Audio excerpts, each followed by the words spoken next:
Hi there, I'm Judith from Just You Designs and welcome to my quarter log cabin notebook cover tutorial. I love making notebook covers for gifts for people and for myself. If you know someone who loves journaling or collects recipes or writes poems, the uses are endless. This is an A5 size notebook. I'll show you the inside in a moment. And the cover is quilted, so this is a great project for using up some of your favourite scraps. Then we have this little pen holder feature and an elastic loop and button closure. And inside you can see we have our removable notebook, A5 spiral bound notebook, which as soon as it's full up you can just take it out, put a new one in, keep the same cover. So the tutorial will show you how to make and quilt the cover, how to insert the flaps and the elastic pen holder and the loop and button closure. So I hope you have a lot of fun with my tutorial.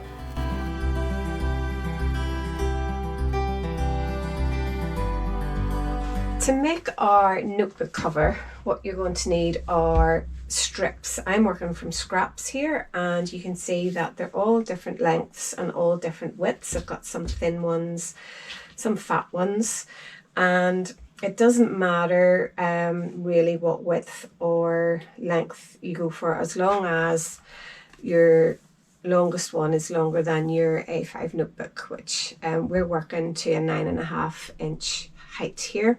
But don't worry if some of your strips aren't quite as long as your notebook. What we can do is we can add pieces together to get the length that we need. So I've got lots of strips here. Just make sure they've got parallel sides. And we'll be starting off with a 2.5 inch square in the bottom right hand corner, which will be the front of the notebook cover. And then we're going to do a quarter log cabin style where we start adding pieces to the side and the top, the side and the top, the side and the top, and work our way across the whole of the notebook. And I'll show you how we do that in a second. So you need your strips, you need an A5 notebook, and you'll also need, for the flaps, our notebook cover comes all the way around and inside the cover of the notebook. So with two flaps there and there. So for the flaps you need two outer exterior pieces and two lining pieces the same size. And then this is the lining of our notebook, which will be on the inside. And then you also need the corresponding sizes of your lining and your flaps in heavy sewing Vilene, and I sell this in my shop. So we've got two pieces for the flaps and then the same size for the lining. And that's actually what we'll be quilting our exterior cover onto. And the sizes for all of these are available in the notes section that come with this tutorial. And then finally what you also need is a hair elastic, which is going to be our little closure with a button. I haven't decided on which button I'm going to use yet, so I'll decide out of these at the end what looks best. You really want to choose a button with a shank so that it sits up enough for the elastic to get round underneath it without distorting the book. And then the last thing you need is a piece of 1 inch wide elastic. And this will form our pen holder that we're going to attach to the side of the book. And you only need a couple of inches of 1 inch wide elastic. Now, as I said before, we're going to start with our 2.5 inch square, which is in the bottom right hand corner, will be in the bottom right hand corner of our notebook. And we're going to put a piece the same height, 2.5 inches tall. It can be any width you like. I've gone for quite a small piece here. And we're going to be attaching it onto the left side. And there's 1/4 inch seam allowances the whole way through this project. So that will be going on there. We're going to sew that and then the next piece will go along the top.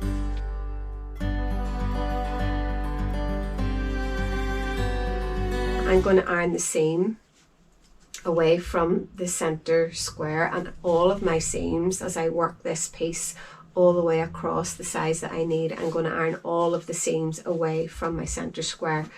You need to just keep a wee eye on your fabrics. If you have a light and a dark, in that case you'll need to press your seam towards the darkest side.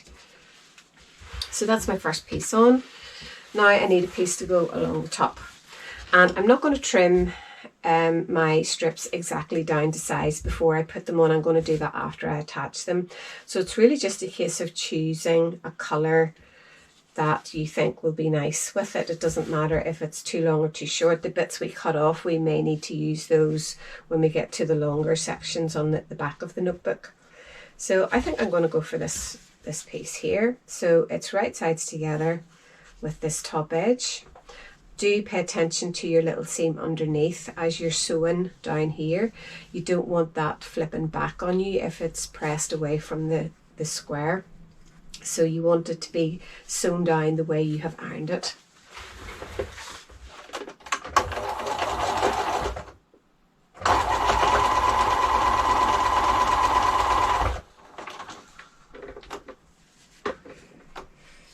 So I'm going to press this now, and then I'm going to trim off my excess.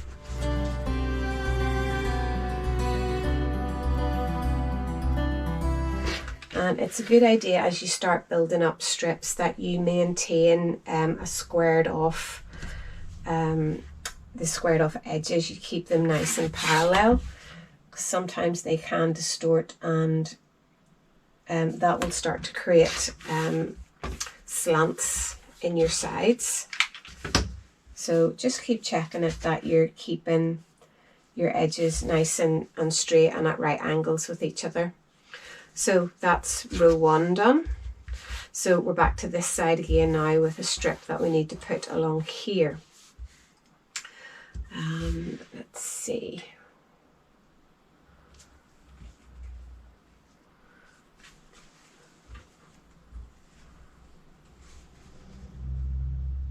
Yeah, like that there.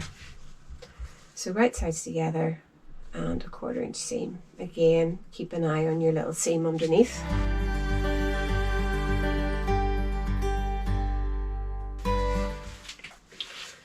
So I'm going to just trim off my excess. I have that ironed.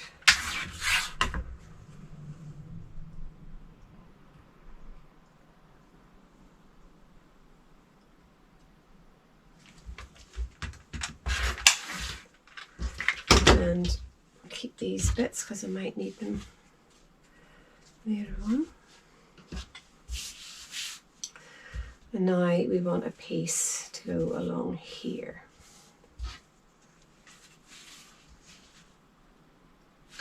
Go for that.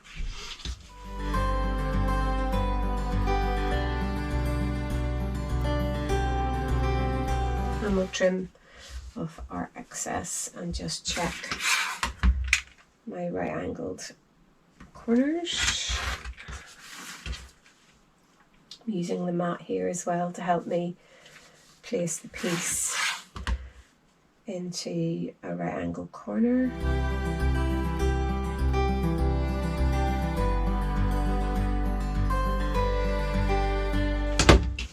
There we go.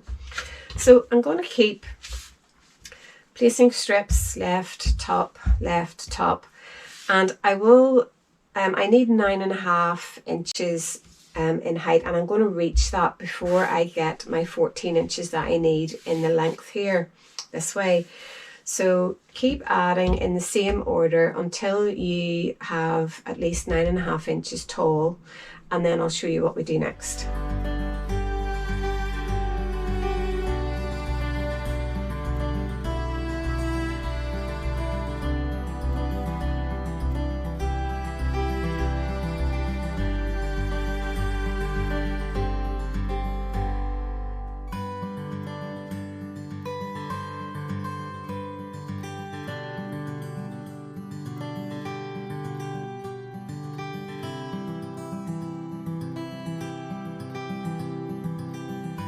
So I'm at 7.5 inches tall here now. I'm only 10 inches wide, so I've still got a few more, 4 more inches at least to add onto the length here.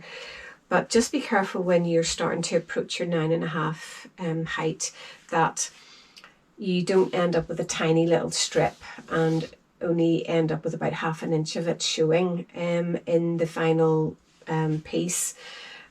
So you probably, when you get to about here, so I'm at around 7.5 almost, you probably want to put a bigger piece across the top here, and that way you are guaranteed to get a nice sort of biggish strip in the final trim, and you won't be left with just a little slither that size, which looks a bit disproportionate to the rest of it.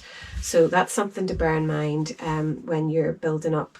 You will reach the 9.5 first, so keep that in mind.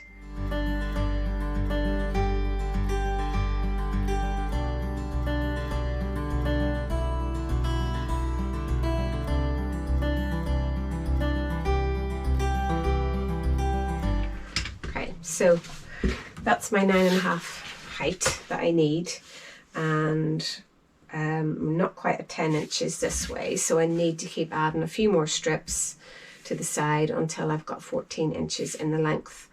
And as I said before, if you don't have strips that are quite long enough, you could add some pieces like that onto the bottom of them, and then this section is just a little bit more patchwork, but you've only a few more strips to add, so it would all work with the overall pattern of the cover.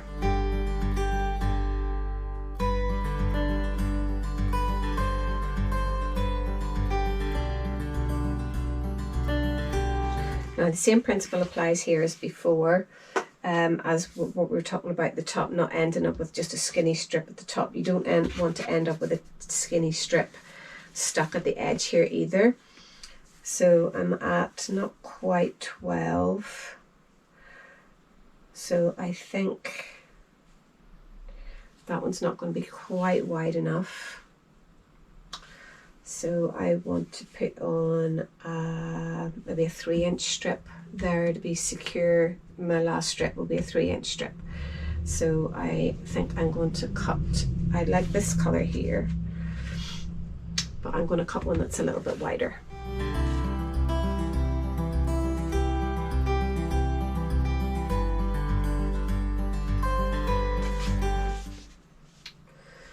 Okay, so slightly over 14, so I'm just going to trim this down.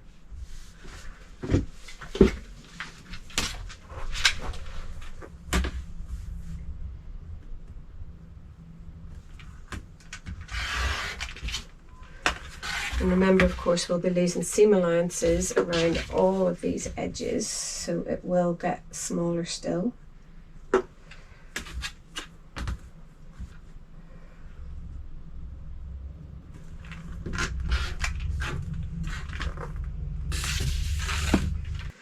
So when you've got your panel made and it's the right size, 9.5 by 14, we need to get it spray basted onto our corresponding piece of heavy sewing Vilene. So I'm going to do that now. There we are.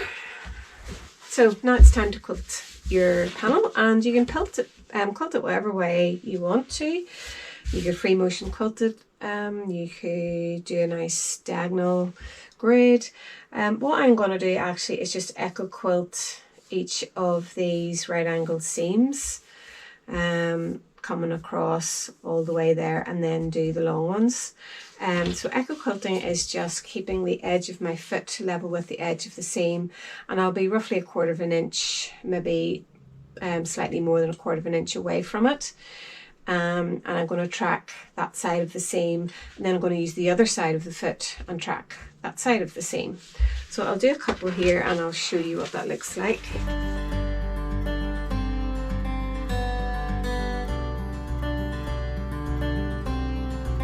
So there you can see I have echo quilted this first seam here on both sides, and it's a generous 1/4 of an inch. It's just a standard foot, keeping my needle in the middle position and then using either side of the foot for the two different echoes.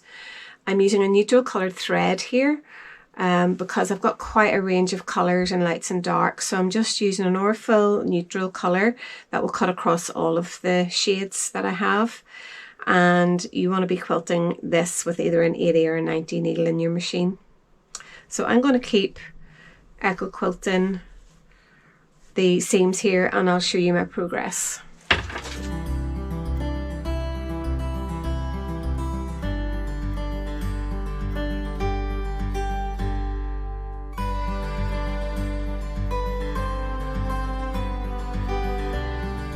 So I've gone all of the seams starting on this edge, and I've done all the ones that I can. This was the last seam here, so that took me down to there. And you can see all of the echo quilting there. What I want to do now is come down this side of this seam and the other side, and the same on the final seam.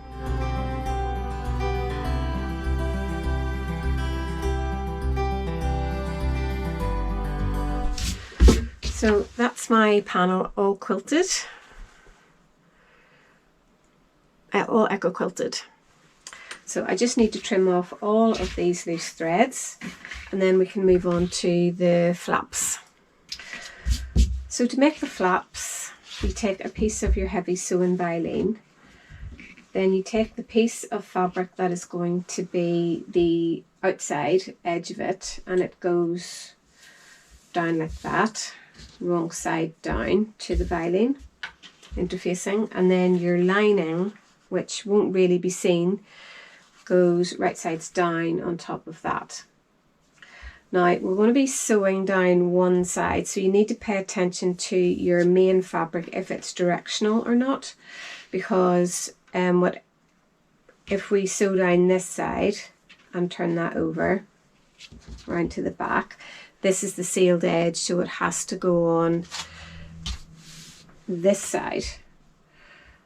And raw edge to raw edge, this would be our sealed edge here, raw edge to raw edge, so that when we flip that back, it's the right way up. Then you have to remember to do it to the opposite edge on the other piece to keep the direction of your fabric up the right way. So do keep that in mind. So I'll layer these up again, put our lining on, and well, it doesn't matter which edge I sew down on the first one here, because it can go on either side, and we're sewing 1/4 inch all the way down one side.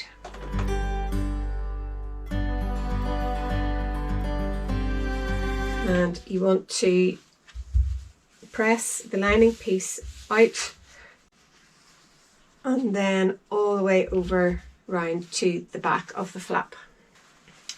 So there we are, we've got our sealed edge here, and we're just going to top stitch down that sealed edge using 1/4 inch seam allowance.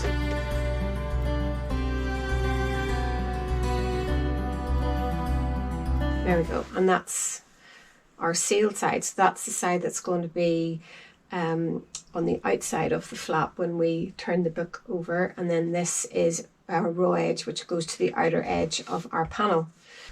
So go ahead and make the other flap in exactly the same way.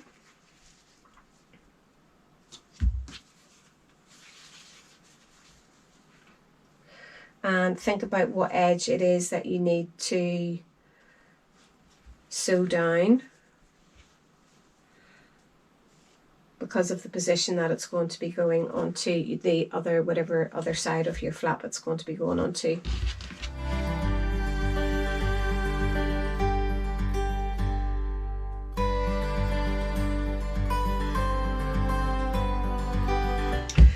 So before we attach our flaps onto the side of our panel, we need to put in our little button loop and also our elastic pen holder. So the pen holder is just a 2-inch piece of 1-inch wide elastic folded in half. And we're going to put it on the right hand edge. So if you imagine this is your notebook cover, we're going to have the elastic pen holder here, and then the hair bubble on the opposite edge coming up over it and catching the button on the front. So we need to find the middle of this edge and machine tack our elastic on there. You probably don't need that full 2 inches, so I'm just going to sit mine out proud a little bit, and when you're machine tacking it, you're stitching down, keeping it less than 1/4 inch away from the edge.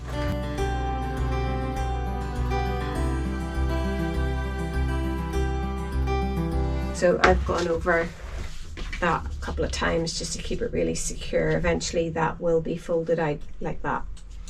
And then on the middle of the other edge is where we put the hair bubble.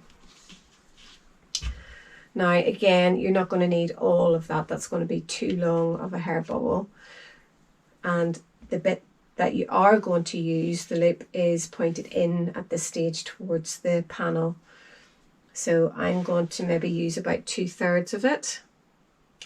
And these are tricky. You can't really pin them or clip them very easily. So I'm just going to hold it in place while I machine tack over the close to the edge here.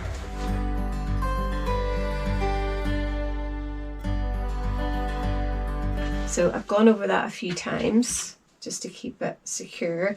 This is the bit that we will be using, not this bit. This is actually excess, so I can trim that off. So when you've got those two fixed in place, then we can add our flaps.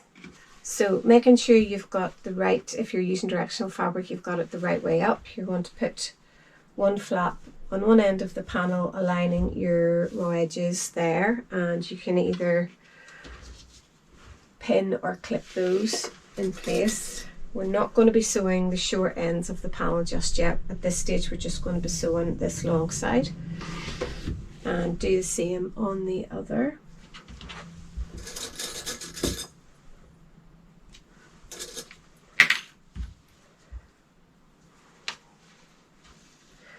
And as you sew down, 1/4 inch down both sides, you'll be catching in again the elastic and the little hair bubble at both sides.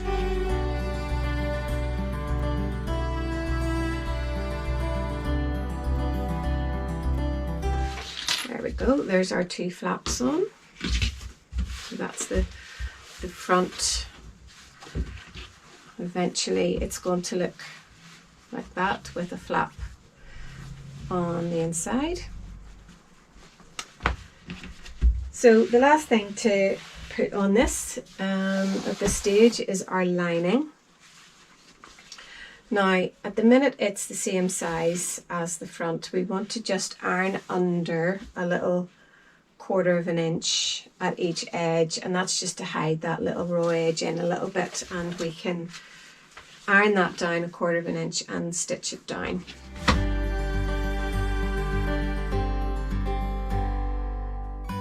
So there we are. If you would prefer to double hem the sides, those raw edges, so there's no raw edges at all anywhere, then just add another 1/2 inch to the size of your lining, so it would be 14.5 long instead of 14.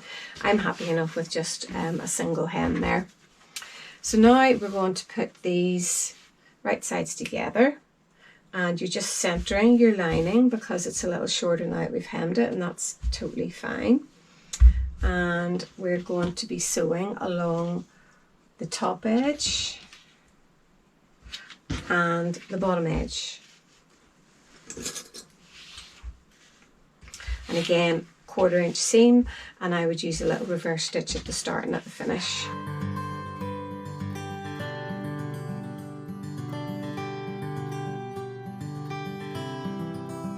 There we are. And I just want to very, very carefully snip my corners at an angle. It'll just take a little bit of bulk out of the corners once we've turned them round, but just make sure you don't cut right down into your stitches. So now we can turn this through. So you turn it through with the lining first and then your flaps.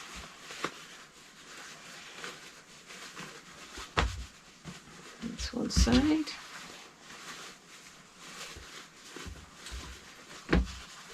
Other side, I'm just going to get a crochet hook and poke out my corners.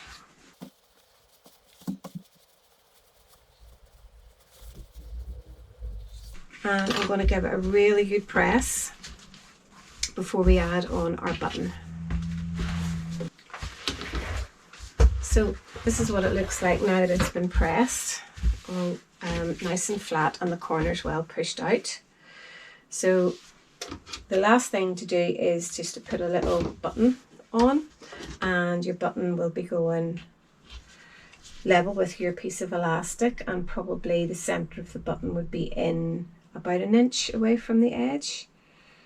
So you can either mark that with a little pen or just go ahead and stitch it on. So that's my button stitched on. I obviously didn't go through the flap, and I didn't even go through the lining. There's the back of my button tied off there, and it's hidden by the lining and the flap. So it's a nice neat finish. So all that's left to do is to pop in our notebook.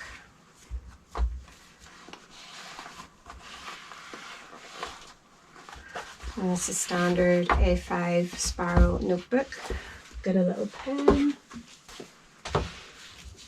elastic, and then our elastic loop covers it over, and there we have our finished notebook cover. I hope you had fun with my tutorial. If you'd like lots more inspiration, free tutorials, patterns and classes, do check out my website. You can also follow me on Instagram and Facebook.